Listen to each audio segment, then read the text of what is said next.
Masih bersama saya Maido Pelfrina di Rumah Pemilu. Saudara, tim kampanye nasional Prabowo Gibran menganggap aksi Gibran yang berdiri dan bersorak saat gelaran debat pertama Capres di KPU merupakan aksi penyemangat yang wajar.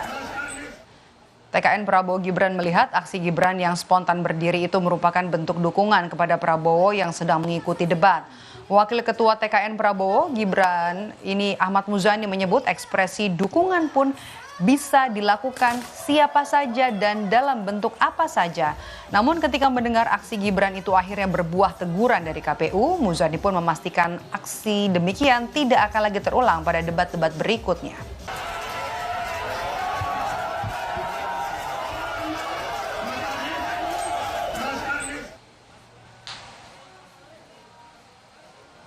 Ya namanya ekspresi, bisa lompat-lompat, bisa tepuk tangan, bisa senyum, bisa teriak, namanya lompat-lompat.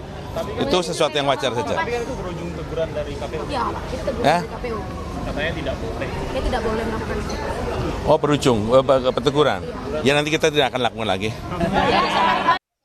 Tidak takut, tidak punya jabatan, Pak Anies.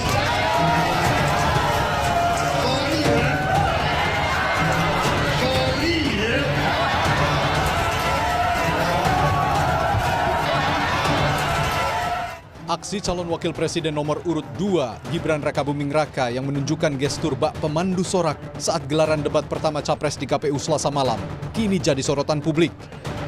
Aksi itu merupakan reaksi Gibran saat Capres nomor urut 1 Anies Baswedan bertanya soal putusan MK, soal syarat usia Capres-Cawapres kepada Capres nomor urut 2 Prabowo Subianto yang dianggap memberi karpet merah untuk Gibran jadi Cawapres. Menanggapi aksi Gibran ini, Ketua KPU Hashim Asyari mengatakan akan mengevaluasi penyelenggaraan debat. Soal sanksi, ia pun enggan berandai-andai. Momen debat kemarin itu kan Mas Gibran itu sempat kompor-kompor mendukung ya Pak. Itu ada besok dievaluasi. Kira-kira ada dua hal. Besok dievaluasi. Kalau misalnya ada kompromi. Saya nggak mau berandai-andai. Atas aksinya itu Gibran pun meminta maaf. Gibran pun bilang ia siap menerima teguran dan evaluasi dari KPU. Kenapa teguran KPU Mas karena kemarin terlalu aktif di Maputra, itu mendapat tanggapannya Pak?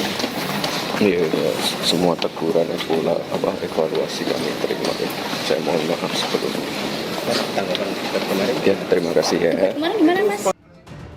Analis politik menilai aksi Gibran ini bukan sekedar gimik politik, melainkan reaksi asli dari Gibran. Namun analis juga menilai aksi spontan Gibran ini dipicu oleh faktor emosi yang memuncak. Ini tidak sekedar gimmick. Kalau saya sih melihatnya ini memang reaksi genuine atau asli dari Mas Gibran yang kemudian tiba-tiba berdiri. Kalau kita lihat kan spontanitas itu juga ada faktor emosi yang kemudian memuncak ya Mbak ya. Karena topik yang sedang dibicarakan adalah tentang Spesifik dia. sekali kan, ya. gitu. Betul gitu. Jadi saya melihat ya mungkin spontan tapi kan dalam sebagai calon wakil presiden kan ada dituntut kemampuan untuk menahan emosi juga kan harusnya. Sejumlah isu dibahas KPU dalam evaluasi debat Capres pertama. Tidak saja aksi Gibran, tapi konsep dan format debat, batas waktu hingga konsekuensi bagi pendukung yang memantik kegaduhan. Debat kedua Pilpres akan diikuti 3 Cawapres pada 22 Desember 2023 mendatang. Tim Liputan, Kompas TV.